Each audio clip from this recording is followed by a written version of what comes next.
د افغانستان کرکټ بورډ نوی رئیس څوک ده؟ ګرانو لیدونکو السلام علیکم. نن د کرکټ بورډ پخوانی چیرمن عزیز الله فضلي له دندې لرې او پر ځای فرهان یوسفزی د کرکټ بورډ د نوي رئیس په توګه وګمارل شو. فرهان یوسفزی د پروفیسر محمد نبي زوی دی چې په 1462 لمریز کال کې نړۍ ته سترګې غړولې دي، چې اوس مهال 36 کاله عمر لري او د ماسټرۍ تر کچې پورې لوړې زده کړې کړې دي.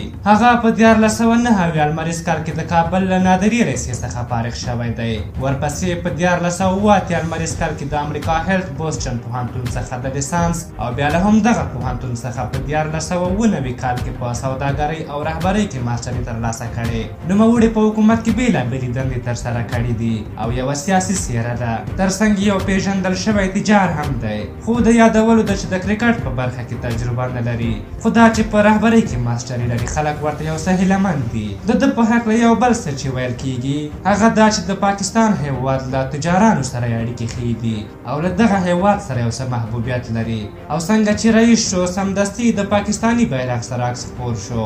خو دا سړی ځوان دی، زده کړې هم لري او دا چې نوی راغلی هرومرو به یې ځینې کړۍ تخریب کوي. خو موږ به یې کړنو ته ګورو او بیا به یې په هکله قضاوت کوو. که ښه روانو ملاتړ به یې کوو، که ښه نه و د ده غوندې ډېر رخصت شول دی به هم رخصت شي. په دې هیله چې نور کرکټ کې روانې ناندرۍ پای ته ورسیږي او ښاغلی فرهان یوسفزی په خپله دنده کې بریالی وي. زموږ لخوا دې دغه دنده ده ته مبارک وي په دې هیله چې د هیواد کرکټ ته د خدمت جوګه شي. تاسو د فرهان یوسفزي د ګمارنې په هکله څه نظر لرئ؟ خپل نظرونه مو راته په کومنټ کې ولیکئ. که زموږ دغه ویډیو مو خوښه شوې وي ضروري لایک کړئ. تر بلې ویډیو مو پالئ او بخښونکي خدای سپارم. د الله په امان.